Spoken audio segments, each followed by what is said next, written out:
48 years ago, when I was 17, my sister bought me this clock for Christmas. And today, on January 19th, 2024, it finally died. Yep, good old Monkey Ward's. You gotta hand it to it. 48 years of service, waking me up as a young man. Now here I am as a senior citizen. I'm thinking, what better way for this magnificent piece of hardware to go out than if there's some transistors in there, I can turn this into a distortion pedal. Let's take it apart.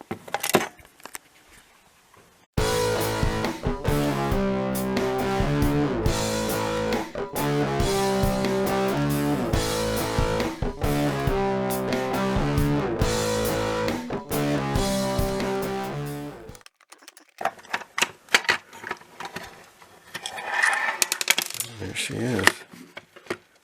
Yeah, look at that. The transformer fell off the shelf. The transformer broke loose.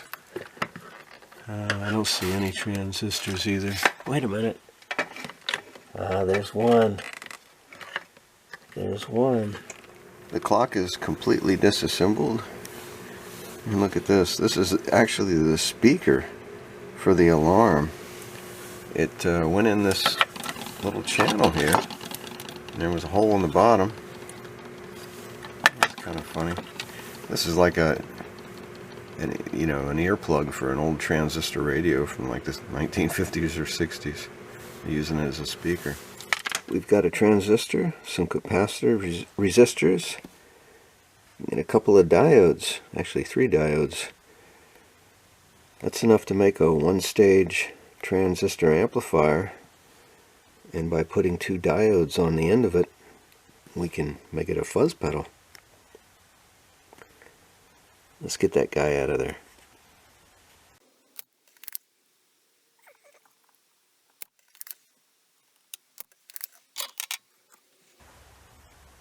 There we go. Let's see if she's any good. I decided to go ahead and strip all the components off the board. Got a nice little collection here. Some electrolytics and regular caps. Nice little transformer, little audio transformer. Some resistors and diodes. And that guy who checked it out, it's a NPN. And there's a resistor value. So let's see if we can make something out of this. Here's the circuit I decided on. It's an old Electro Harmonics LPB-1 volume booster. It's just basically a clean volume boost. The components I was able to salvage from the clock seem to work. In place of a 10K, which you're supposed to have, I have a 9K, and then supposed to have a 390 here. I got a 363. That's close enough. And then I had a 100K here. So, and then of course the transistor. So that's 4 components. So this is basically a 1 transistor amplifier. You've got your guitar signal comes in here. This is a 1 meg resistor tying this to ground. You come through this cap, which has 2 jobs really. The one rejects low frequencies, and the other keeps the DC that's in this section here from going back into your guitar.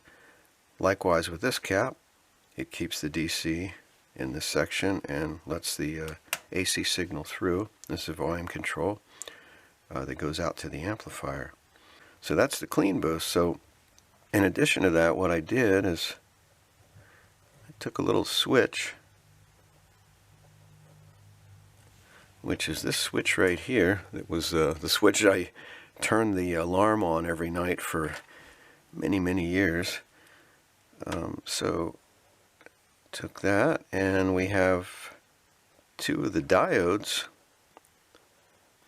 that came out of the clock that ran the power section. Changed the AC to DC. Okay, so this is we'll be able to click this on so you can have a clean boost, and then you click this switch, and now you've got a distortion. This is where the distortion comes from. Well, how does that work? Well, here's 0 going through time this way. Everything above it is plus, everything below that line is minus. So here's a sine wave.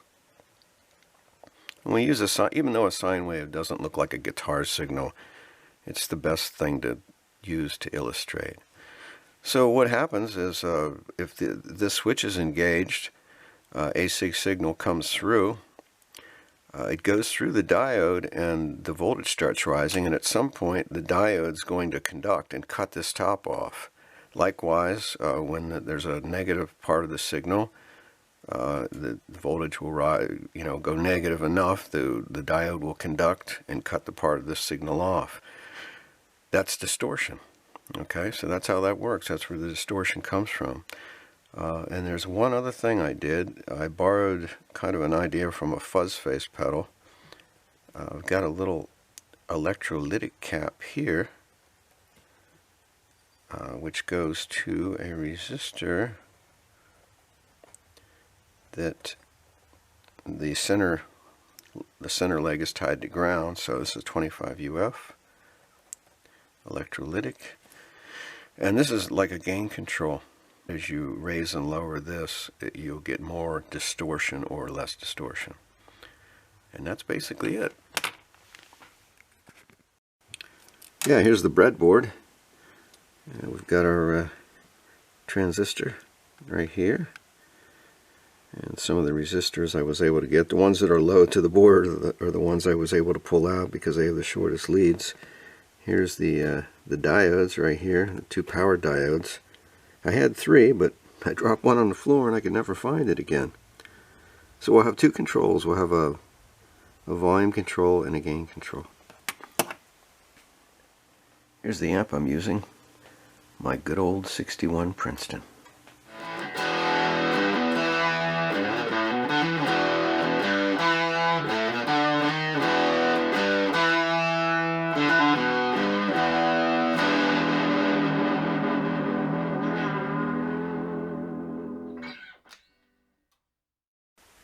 Well, it sounds pretty good.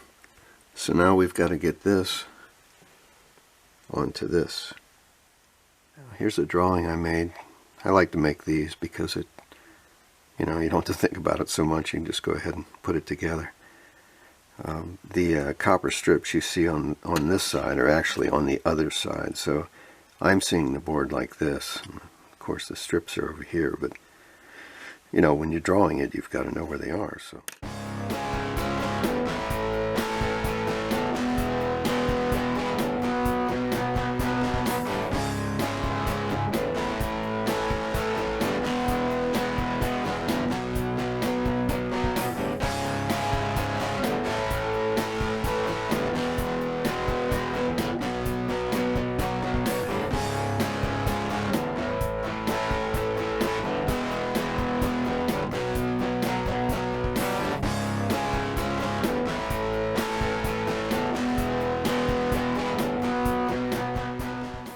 Alright, the circuit is laid out and complete. Now all we need is an enclosure to put it in. We could buy one, but what's the fun in that? Let's make something.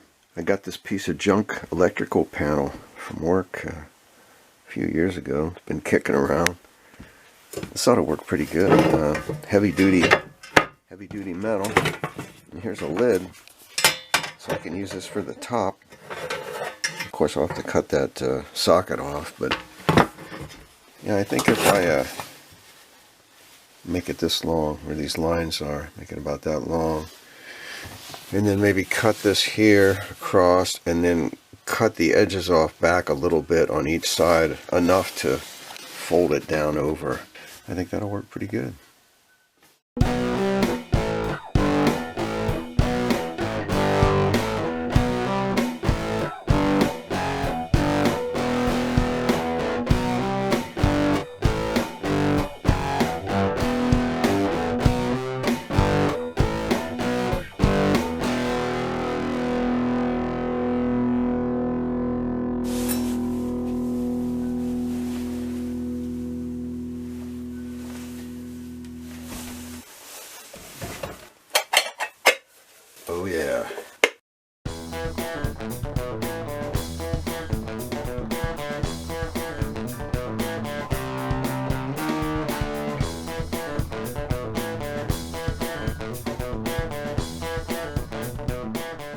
Now there's a pedal you want to have when deer season comes along.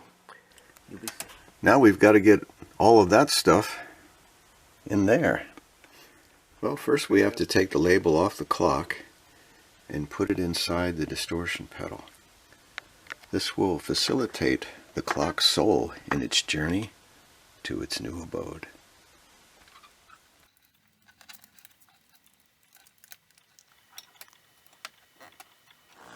A friend of mine said, "Hey, are you going to use the clock for the pedal enclosure?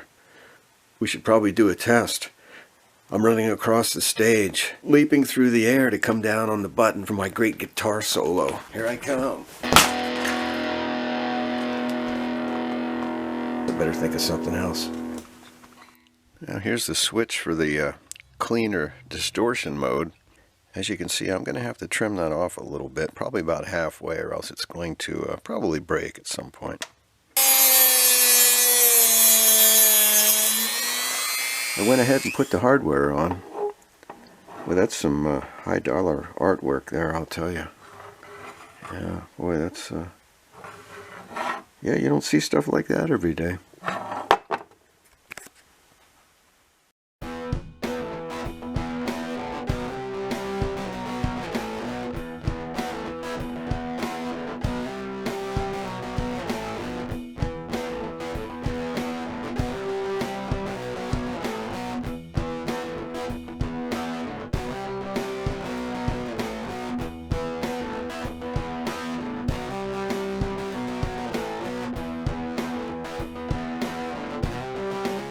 Okay, I think we might have it, if I got everything connected correctly. Looks like we're ready for a test. All right.